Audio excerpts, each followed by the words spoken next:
इस वीडियो में मैं आपसे बात करने जा रहा हूँ स्क्रूटनी फॉर्म के स्टेटस को लेकर। वीडियो पसंद आए तो वीडियो को लाइक कीजिए, चैनल जरूर सब्सक्राइब कीजिए, क्योंकि आपको मालूम है स्क्रूटनी फॉर्म की आज लास्ट डेट है 23 फरवरी। तो कल आपको इस यूट्यूब चैनल पर यह भी बता दिया जाएगा कि टोटल 1,45,000 के करीब स्टूडेंट में से कितने स्टूडेंट ने स्क्रूटनी फॉर्म फिल किया। और इसके अलावा आज लास्ट डेट है और अब विभाग द्वारा कभी भी नोटिफिकेशन जारी किया जा सकता है स्क्रूटनी फॉर्म जो सबमिट किए हैं उन सभी कैंडिडेट की लिस्ट, जिसमें आपका डीवी कौन सी डेट पर, कौन से स्थान पर और कौन से समय आयोजित की जाएगी और इसके अलावा डीवी को लेकर क्या क्या इंस्ट्रक्शन है, यह विभाग द्वारा जब भी जारी किया जाएगा आपको इस यूट्यूब चैनल के माध्यम से बता दिया जाएगा। क्योंकि आज स्क्रूटनी फॉर्म की लास्ट डेट है और अब आगे कभी भी हो सकता है, कल परसों या इसी वीक के अंदर या फिर अगले वीक, या यानी कि आपको मालूम है 9 तारीख से आपके डीवी शुरू हो रही है और उससे पहले जहां तक मुझे लग रहा है फरवरी में आपके कभी भी ये नोटिफिकेशन जारी हो सकता है। और जब भी जारी होगा आपको इस यूट्यूब चैनल के माध्यम से बता दिया जाएगा। और डॉक्यूमेंट फॉर्मेट की पीडीएफ आपको हमारे टेलीग्राम चैनल पर देखने को मिलेगी, जिसका लिंक नीचे डिस्क्रिप्शन में दे रखा है। अगर अभी तक आपने ज्वाइन नहीं किया तो आप जाके ज्वाइन कर सकते हो। तो अब मैं बताने जा रहा हूँ, जो बहुत साथी को ये डाउट थे कि हमने स्क्रूटनी फॉर्म भर लिया है, इसका हमारे पास प्रूफ क्या है। बहुत साथी को वैसे पता होता है लेकिन कुछ को नहीं पता होता, तो मैं आपको बता देता हूँ कि आपका स्क्रूटनी फॉर्म सबमिट हुआ या नहीं हुआ, ये आपको कैसे चेक करना है और उसका प्रूफ भी आपको कैसे मिलेगा। तो आपको क्या करना होगा, जिस तरह से आपने एसएसओ आईडी के माध्यम से स्क्रूटनी फॉर्म फिल करने के लिए जो जो स्टेप आपने अपनाए थे, यानी कि सबसे पहले एसएसओ आईडी लॉगिन की, फिर माई रिक्रूटमेंट पे गए, फिर उसमें डिटेल का स्क्रूटनी फॉर्म में गए, तो ठीक वही प्रोसेस आपको अपनाना है। तो उसी तरह आपको वापस से एसएसओ आईडी लॉगिन करनी है, बाय रिक्रूटमेंट में जाना है और उसमें डिटेल कम स्क्रूटनी फॉर्म में जाना है। वहां पर जाओगे तब आपके 4th ग्रेड एग्जाम में अगर आपने स्क्रूटनी फॉर्म सबमिट भी कर दिया और उसकी फीस रिसिप्ट भी जमा कर दी है, तो आपके स्क्रूटनी फॉर्म जो 4th ग्रेड का होगा उसके सामने 2 ऑप्शन होगा। एक तो होगा डाउनलोड स्क्रूटनी पीडीएफ का, उस पर क्लिक करने से आपका जो स्क्रूटनी फॉर्म आपने फिल किया था उसे पीडीएफ फॉर्मेट में आप डाउनलोड करके संभाल के रखिए, क्योंकि जब आपका डीवी होगा तब आपको वो लेके भी जाना होगा। और उसके पास आपके व्यू फीस रिसिप्ट का भी ऑप्शन होगा, उसको भी आपको डाउनलोड करके रखना है, जिससे कि आपका जब भी डीवी हो तब आपको स्क्रूटनी फॉर्म भी लेके जाइए।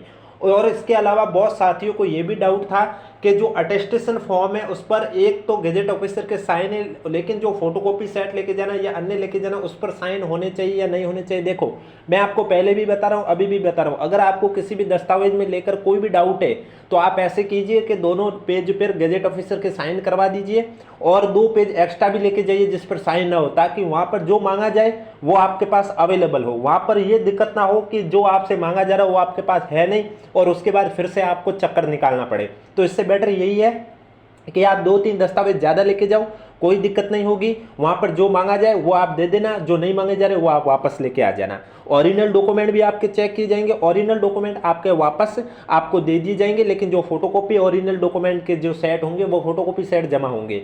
और चरित्र प्रमाण पत्र की बात करें तो इसमें जो आपने जहां से अंतिम शिक्षा प्राप्त की है उसका तो चरित्र प्रमाण पत्र आपको वापस मिल जाएगा, लेकिन जो राजपत्रित अधिकारियों द्वारा बने गए वो वहां पर आपके ओरिजिनल ही सबमिट होंगे।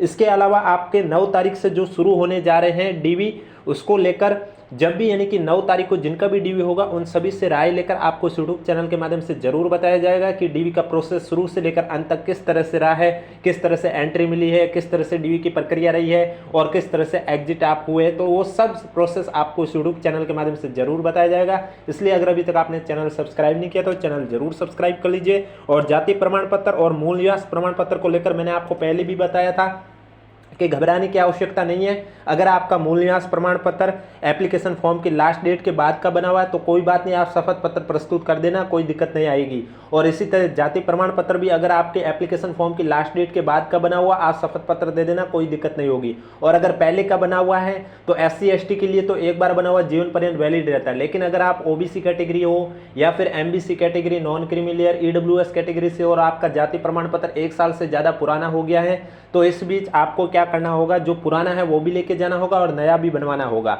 और वैसे तो 1 साल से ज्यादा पुराना होता उस कंडीशन पर आप शपथ पत्र दे सकते हैं, वो भी लेकिन मैक्सिमम 3 साल तक। अब अगर आपका जाति प्रमाण पत्र OBC का बना हुआ 10 साल पहले का है तो फिर आपको पुराना वाला भी लेके जाना होगा और नया जो बनाया है वो भी आपको लेके जाना होगा और नया बनवाना भी होगा, क्योंकि शपथ पत्र मैक्सिमम 3 साल तक का वैलिड रहता है। इसके अलावा जो भी अपडेट आती रहेगी इस यूट्यूब चैनल के माध्यम से आपको बता दिया जाएगा। इसके अलावा 4th ग्रेड एग्जाम के कोड को लेकर जो भी फैसला वो भी हम आपको इस यूट्यूब चैनल के माध्यम से बता देंगे। और कल आपको ये भी बता दिया जाएगा कि टोटल 1,45,000 करीब स्टूडेंट में से कितने ने स्क्रूटनी फॉर्म है वो फिल किया है।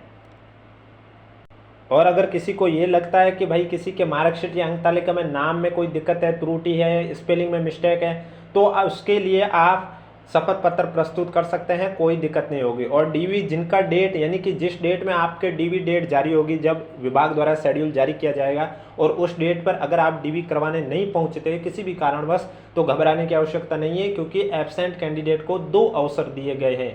एक तो आपके अप्रैल के लास्ट वीक में है और एक मई के शुरुआत में है।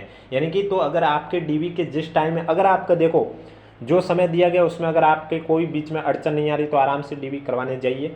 फिर ये मत सोचना कि कोई अड़चन नहीं आ रही है, कोई बात नहीं जा रहा है, ऐसे ही फिर एब्सेंट कैंडिडेट की लिस्ट में चले जाएंगे। तो हो सकता है उस समय कोई आपका एग्जाम आ जाए, तो इससे अच्छा है कि जब तक अड़चन नहीं है तो आप अपना डीवी करवाइए। लेकिन अगर आपका अड़चन आ जाए, कोई भी काम, पर्सनल काम या फिर कोई एग्जाम आ जाए बीच में, तो उस समय आपके लिए जो एब्सेंट कैंडिडेट है उन्हें 2 अवसर दिया जाएगा, उससे ज़्यादा नहीं दिया जाएगा। वो 2 दिन आपके लिए बहुत इंपॉर्टेंट रहेंगे। उस 2 दिन के अंदर आप कभी भी अपना डीवी करवा सकते हैं। और जो जिस डेट में जा रहा है डीवी करवा रहा है उसके डॉक्यूमेंट में कोई कमी पाई जाती है तो फिर उनको अगर वो उसी दिन दिखा सकता है तो वो उसी दिन कभी भी जाके दिखा सकता है। लेकिन अगर उस दिन नहीं दिखाएगा तो फिर वो आगे से आपको बता देंगे कि किस डेट पर आप आकर अपने डॉक्यूमेंट दिखाइए। और कोई डाउट है तो नीचे कमेंट बॉक्स पूछिए। वीडियो पसंद आए तो वीडियो को लाइक जरूर करें, चैनल भी जरूर सब्सक्राइब करें।